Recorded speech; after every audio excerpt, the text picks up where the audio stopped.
Il y a beaucoup d'artistes de talent sur notre continent, il y en a beaucoup. Après, c'est qu'est-ce qu'ils font de leur talent, qu'est-ce qu'ils font de leur travail? Est-ce qu'ils arrivent à en vivre?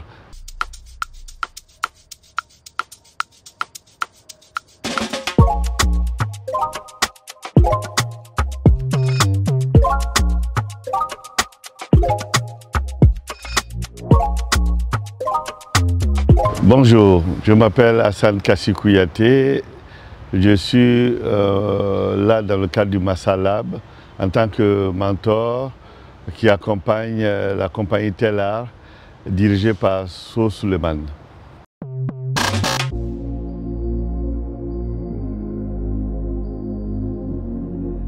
Le mentorat que moi j'ai assuré auprès de la compagnie Telart était une démarche d'accompagnement. Une démarche d'accompagnement en vue de la professionnalisation de la compagnie en général, c'est-à-dire aussi bien au niveau administratif, technique, artistique. Et d'abord, globalement, ça a été le cas.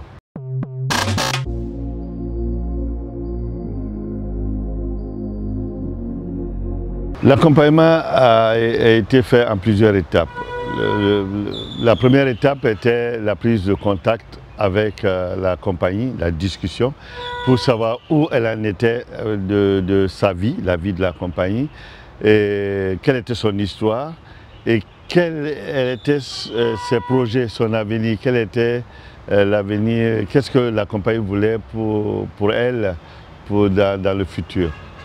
Donc ça, c'est le premier contact, c'est que j'appellerais une prise de contact pour l'évaluation des choses et voir qu'est-ce qui était possible à mon niveau à faire pour les accompagner au mieux. Et donc, après cette étape, il y a eu la deuxième étape qui a consisté plutôt à savoir quoi faire aujourd'hui, avec qui, avec quels moyens et pendant combien de temps. C'est-à-dire évaluer le projet aussi bien au niveau de son contenu artistique, au niveau de sa faisabilité, qu'elle soit humaine et financière, et aussi qu'elle coïncide aux réalités d'aujourd'hui. Ensuite, après avoir choisi le projet qu'on allait faire ensemble, on est passé par la lecture de plusieurs pièces de théâtre, de confrontation, de discussion, jusqu'à choisir une pièce qui était La Poupée Barbue, voilà, de Elvis Bouma, un auteur camerounais. Et la dernière phase a été la phase de mise en œuvre de ce texte, c'est-à-dire le travail de choix d'actrices, parce que c'est un monologue de femmes. Telart avait son équipe autour, c'est-à-dire la lumière, décor, costume, et l'administration et ses assistants aussi. C'est So qui faisait la mise en scène. On a positionné toutes ces fonctions autour de l'art, du projet, du texte, et les répétitions ont commencé avec pas mal de va-et-vient entre l'équipe et moi.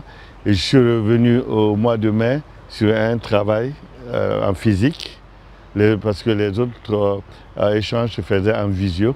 Ils filmaient quelques répétitions, ils me les envoyaient, moi je réagissais. Et on prenait des temps de discussion. Et moi je donnais des consignes de travail où je faisais des remarques, ils retravaillaient, ils filmaient, ils me renvoyaient. Jusqu'au mois de mai, je suis venu, on a travaillé ensemble. Et je reviens maintenant pour la dernière phase.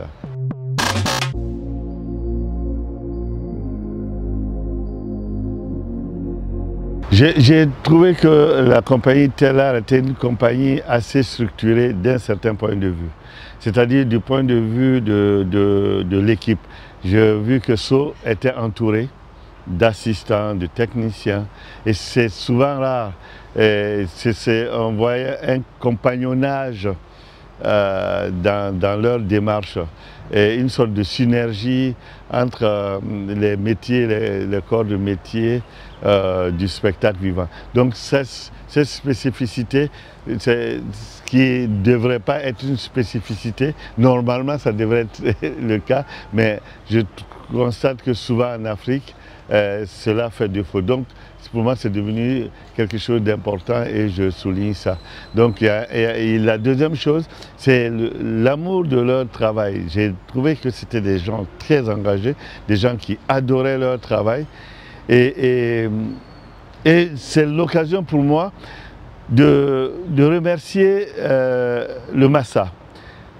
Parce qu'on dit que là où les remerciements reculent, l'ingratitude prend la place. Et je ne veux pas que l'ingratitude prenne la place. Et je remercie le Massa avec son DG Abdraman Kamaté. Et puis, quelqu'un qui est très discret, mais il est tellement discret, mais son efficacité est à la hauteur de sa discrétion. C'est Kone Wayamba. Travailler avec lui comme coordinateur, ça a été quelque chose d'agréable qui a facilité mon travail de mentorat. Il est important de souligner cela parce que s'il n'y avait pas ces interlocuteurs à côté de nous, l'accompagnement du mentorat aurait été plus difficile. Donc ça, c'est une spécificité dont je voudrais parler, c'est la qualité de l'accompagnement.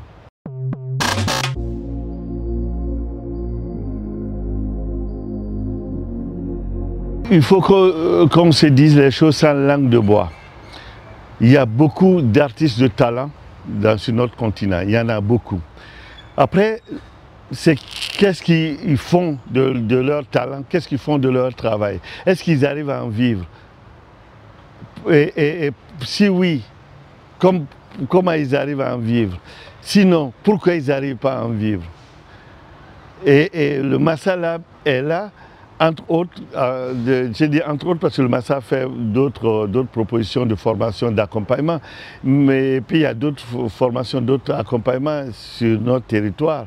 Mais le Massa Lab permet d'avoir des mentors qui sont quand même référencés dans leur discipline, qui ont une certaine place mondiale, une certaine connaissance de leur discipline et d'accompagner ces artistes afin de les amener dans l'efficience de leur profession, afin de les amener vers la plénitude de leur profession, afin de les amener vers ce qu'on appelle l'autonomisation à tous les niveaux, économique, administratif et financier, d'où social.